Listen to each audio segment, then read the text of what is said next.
పేదవాడి పక్షాన నిలబడతాం, ప్రజా గొంతుకై నినదిస్తాం. వాయిస్ ఆఫ్ వాయిస్లెస్, తెలుగువారి మనస్సాక్షి సాక్షి టీవీ.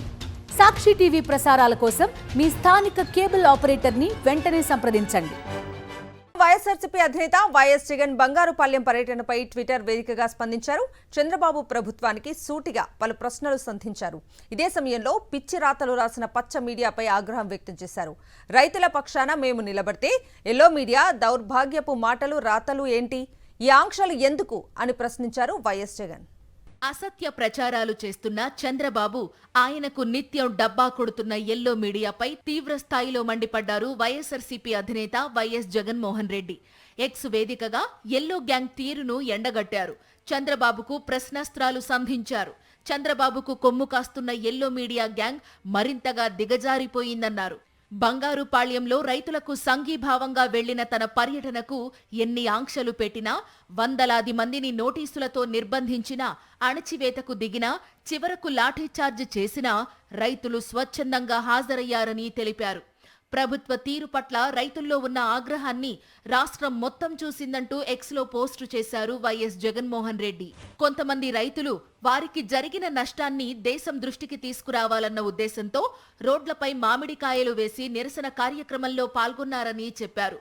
ఇది నేరమన్నట్టుగా రైతులను, వారి తరపున ప్రశ్నిస్తున్న ప్రతిపక్షాన్ని పట్టుకుని రౌడీ షీటర్లు, అసాంఘిక శక్తులు, దొంగలుగాను చిత్రీకరిస్తూ ఈనాడు సహా ఎల్లో మీడియాలో తప్పుడు రాతలు రాయించడం చంద్రబాబుకే చెల్లిందన్నారు. తప్పుడు వక్రీకరణలతో వ్యవసాయం, రైతు సమస్యల పట్ల ప్రభుత్వానికి, చంద్రబాబును భుజాన మూస్తున్న ఎల్లో మీడియాకు ఉన్న బాధ్యతారాహిత్యానికి నిదర్శనమన్నారు వైఎస్ జగన్.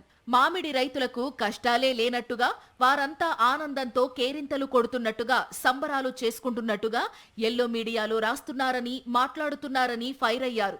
ఇంతకన్నా నిస్సిగ్గుతనం ఏమైనా ఉంటుందా అని చంద్రబాబుని నిలదీశారు.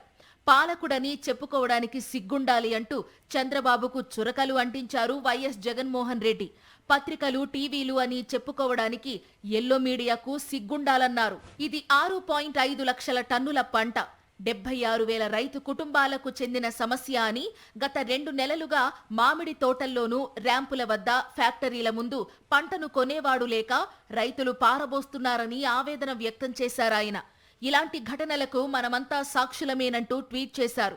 మరి రైతులంతా మీ కంటికి రౌడీలు, దొంగలు, అసాంఘిక శక్తుల మాదిరిగానే కనిపిస్తున్నారా అని చంద్రబాబు అనుకోను ఎక్స్లో నిలదీశారు. కష్టాల్లో ఉన్న రైతులకు చేదోడుగా ఉండకపోగా, ఒక బాధ్యత గల ప్రతిపక్షంగా తాము రైతుల్లో ధైర్యాన్ని నింపే ప్రయత్నం చేస్తే ఎల్లో బ్యాచ్ వెకిలి మాటలు, రాతలు, వక్రీకరణలను ప్రజలంతా గమనిస్తూనే ఉన్నారని వైఎస్ జగన్ చెప్పారు. వరదలు వచ్చినా, కరువులు వచ్చినా సమయానికే, సీజన్ ముగిసేలోగా ఇన్పుట్ సబ్సిడీ ఇచ్చే గత ప్రభుత్వ విధానాన్ని గాలికి వదిలేశారని వైఎస్ జగన్ ఫైర్ అయ్యారు. ఉచిత పంటల బీమాను పూర్తిగా ఎత్తేశారని, ఆర్బీకేలను, ఈ క్రాప్ విధానాన్ని, గ్రామంలోనే నాణ్యమైన ఎరువులు, విత్తనాలు, పురుగుల మందులు సప్లై చేసే వ్యవస్థను, విత్తనం నుంచి పంటల కొనుగోలు వరకు రైతును చేయి పట్టుకుని నడిపించే వ్యవస్థను నిర్వీర్యం చేశారని ఫైర్ అయ్యారు.